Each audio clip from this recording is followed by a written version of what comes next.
Assalamualaikum warahmatullahi wabarakatuh. Pemirsa yang budiman dan dimanapun Anda berada, sebelum dimulai kita bersama-sama memanjatkan puja dan puji syukur kehadirat Allah Subhanahu wa taala biqauli alhamdulillahirabbil alamin. Yang kedua, berselawat kepada baginda Rasulullah Muhammad sallallahu alaihi wasallam biqauli Allahumma shalli ala sayyidina Muhammad wa ala ali sayyidina Muhammad. Baik, pertemuan kali ini kita akan membahas sebuah topik yang berjudul umat Islam masuk ke dalam surga bukan karena ibadahnya, tapi umat Islam masuk dalam surganya Allah dikarenakan karena rahmat Allah itu sendiri. Diceritakan dalam kitab Usfuriyah pada zaman tabi'in dan tabi'in, ada seseorang hamba yang mana dia ingin dekat terus kepada Allah Subhanahu wa taala dalam kehidupannya, sehingga dia tidak mau nikah. Apa sebabnya? Karena supaya tidak mengganggu ibadah dia kepada Allah Subhanahu wa taala. Dia juga bekerja, tapi kerjanya hanya untuk makan dirinya sendiri, para hadirin. Terus yang dikerjakan apa? Tiap hari, tiap malam dia selalu membaca Al-Quran, selalu berzikir kepada Allah di tempatnya dia dan dimanapun dia berada, siang dan malam. Subhanallah, tidak pernah luput dari ingatan kepada Allah Subhanahu wa ta'ala. Bahkan solat malamnya, solat tahajudnya tidak pernah absen, solat duhanya tidak pernah ketinggalan. Kalau punya rezeki, sebagian diinfakkan kepada anak yatim duafa tiap harinya. Mulai dari dia muda sampai dewasa, sampai lanjut usia, sampai rambutnya memutih. Setelah itu tak lama kemudian dia dipanggil oleh Allah Subhanahu wa taala, ajalnya datang, para hadirin. Singkat cerita, setelah dia di dalam akhirat sana, lalu malaikat menemui dia. Terus malaikat bilang sama dia, wahai hamba Allah, silahkan Anda masuk ke dalam surga dikarenakan karena rahmat Allah Subhanahu wa taala. Namun para hadirin sidang yang berbahagia, hamba tadi tidak mau diucapkan seperti itu oleh kedengaran oleh malaikat. Dia bilang kepada malaikat, wahai malaikat, saya masuk ke dalam surga ini disebabkan karena ibadahku. Lalu malaikat tidak mau kalah, para hadirin. Dia bilang kepada hamba tadi, Anda masuk ke dalam surga ini disebabkan karena rahmat Allah. Akan tetapi apa yang terjadi? Hamba tadi bilang lagi kepada malaikat, wahai malaikat, saya masuk ke dalam surga Allah ini karena ibadahku. Jadi tidak kunjung selesai. Akhirnya malaikat lapor kepada Allah Subhanahu wa taala, idzan ya Rabbi. Kenapa lapor? Padahal Allah sudah tahu. Nah, ini pelajaran bagi umat manusia bahwa hidup di dunia ini mulai dari proses 0, 1, 2 dan selanjutnya. Ibarat kita sekolah, sebelum masuk SD, TK dulu atau playgroup dulu, baru TK, setelah itu masuk SD. Dan itu pun mulai dari kelas 1, 2 dan selanjutnya. Jadi SD pun itu berurut, tidak langsung kelas 6. Itu pelajaran para hadirin. Begitu pula malaikat, sekalipun Allah sudah mengetahuinya, malaikat juga lapor sama Allah. Idzan ya Rabbi, dia minta izin wahai Allah. Ada apa, kata Allah, sekalipun Allah sudah tahu. Ini ada hambamu, setelah aku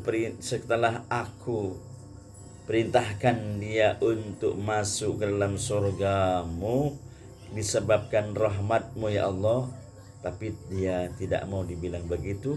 Justru dia bilang kepada saya, wahai malaikat, saya masuk dalam surga Allah ini disebabkan karena ibadahku. Lalu apa yang terjadi para hadirin sidang yang berbahagia? Maka Allah berfirman kepada malaikat, wahai malaikat, turunlah kamu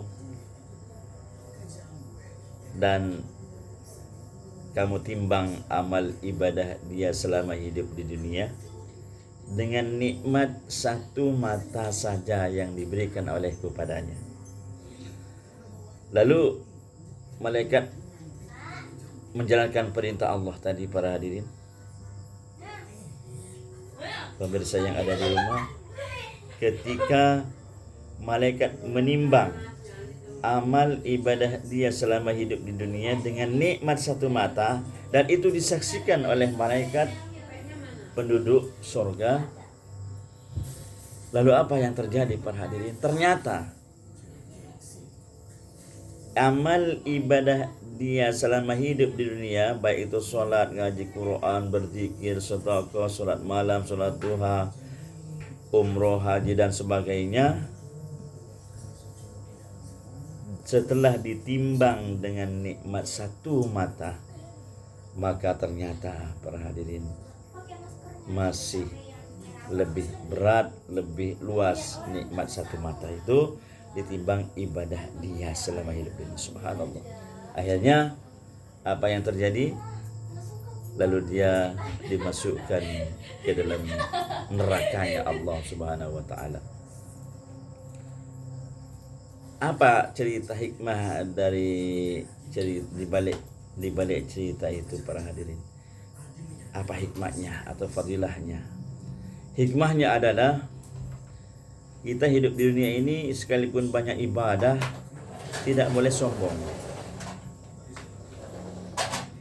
Jangan menganggap diri kita ini banyak ibadah, sholat tahajud, hajinya tiap tahun misalnya, umrohnya tiap bulan, sedekahnya tiap hari.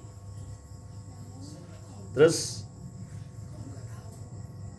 dia merasa aku lebih sudah cukup nih untuk masuk surga karena ibadahku ini, misalnya seperti itu.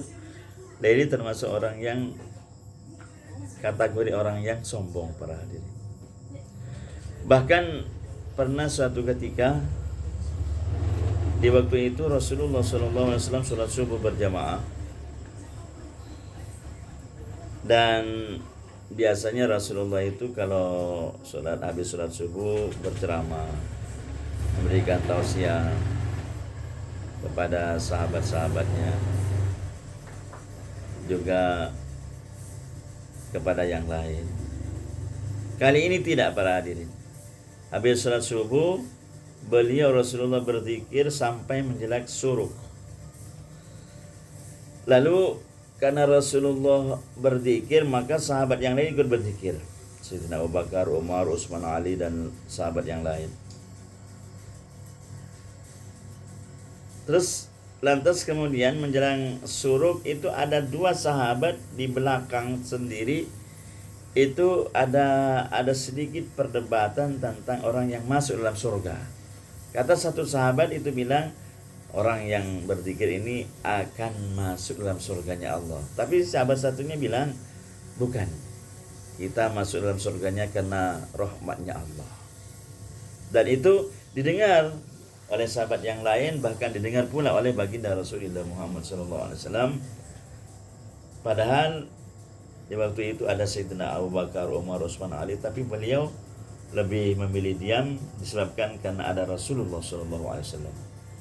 Lantas Rasulullah berdiri dan menghampiri dua sahabat yang berdebat kecil tidak kunjung selesai. Ada apa ini, kata Nabi? Maka sahabat yang satu bilang, ini ya Rasulullah,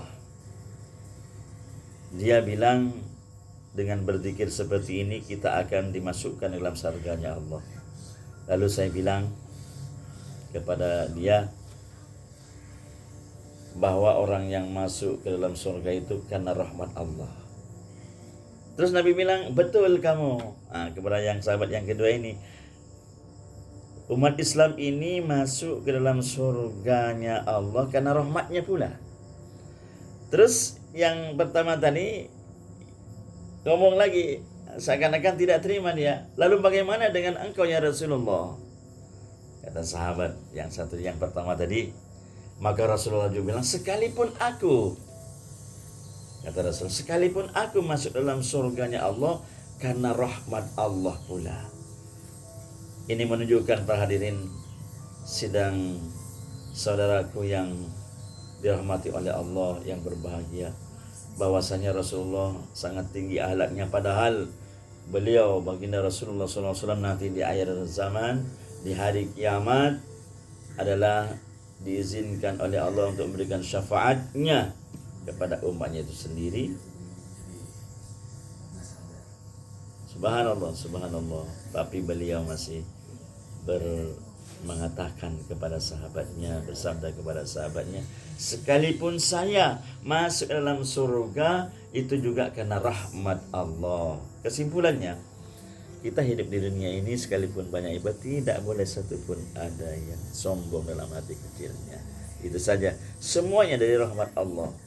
Andaikan hidup di dunia ini hidup 100 tahun, 200 tahun, bahkan 1000 tahun, terus mengucapkan terima kasih kepada Allah, alhamdulillah, 1000 tahun itu mengucapkan terima kasih para hadirin kepada Allah Subhanahu wa taala belum cukup. Apa sebab?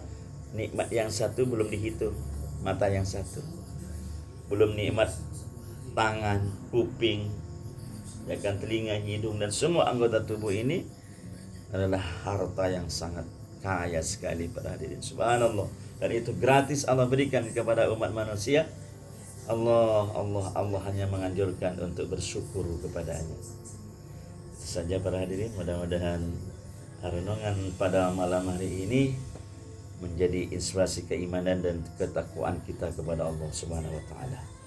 Saya kira itu yang benar dari Allah Subhanahu wa taala, lalu yang salah dari saya pribadi. Terima kasih dan mohon maaf. Assalamualaikum warahmatullahi wabarakatuh.